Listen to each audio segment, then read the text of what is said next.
It's been 48 hours since Alton Towers revealed that 3 major rides at the park are going to be removed in the 2025 season. Now, let's start off with the Blade, running at the park for 44 years and is now retiring in 2024. A beloved ride to many people across the UK has now come to the end of its life.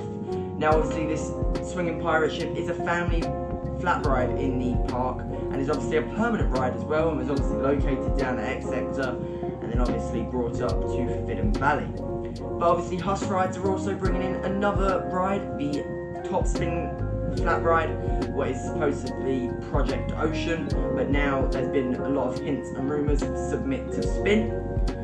Now obviously it is very sad to see the Blade go, because 44 years of running and operating at the park obviously has made a beloved place for theme park enthusiasts, and probably not just for theme park enthusiasts around the UK, but other people and obviously the public around the UK. The second ride at the park is located in David Walliams' world, Flavio's Fabulous Fandango. Now Flavio's Fabulous Fandango was part of the 2021 edition's The Retro Squad, obviously bringing in a bunch of not permanent flat rides, and that was brought on and dragged out since last season, which was 2023. Obviously that came to the end of their lives, and obviously they did keep Flavio's Fabulous Fandango at the park in David Walliams' world, but obviously now they have decided, along with the Blade, to get rid of it. Now obviously that could have stayed a permanent ride if they themed it a little bit more, got rid of the flashing lights and didn't make it look like a fairground ride. It was an amazing ride for David Walliams' world. It'd bring a little bit of thrill to that area.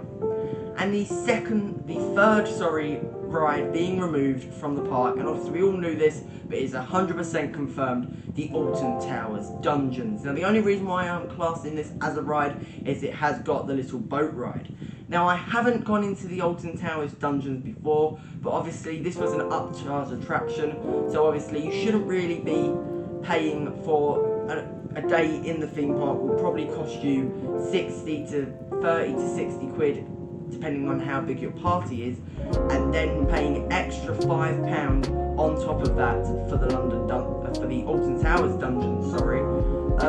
The actors, what I've heard, done amazing in there. Obviously this year for Scarefest they did do the Amigos in the Afterlife, and that did take over, and that went down really well in Scarefest. But it's very sad to see these rides go, obviously, and obviously the entertainment, if you class it as entertainment, the dungeons. Now the only reason why this is very sad, and especially the Blade, is because the Blade is a permanent flat ride, and this is the problem with Alton Towers especially, is that Alton Towers are getting rid of their flat rides but also bringing in the new flat rides. As many theme park enthusiasts do say, it's 1 step forward for Alton Towers, 3 steps back.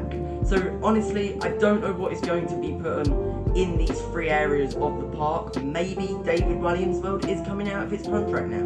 Maybe we are going to be seeing David Walliams' world being torn apart by the next few years' time. Obviously the Blade, I don't know where that's going to be going. Obviously that could have been replaced with a new Huss swinging ship. It didn't have to be retired, and I know how many people reading news articles, obviously reading Alton Towers blogs as well that you can find on their website. A lot of people enjoyed that ride. A lot of people made very, very special memories on that ride, and now that ride has been removed. Obviously their memories are still obviously with them, but they cannot go back and recreate those memories. But my opinion on this, it's a very bad decision for Alton Towers. Obviously they have been going down in the last few years, ever since the Retro Squad was joined. So I really am hoping that Alton Towers step up their game in the next 5 to 10 years.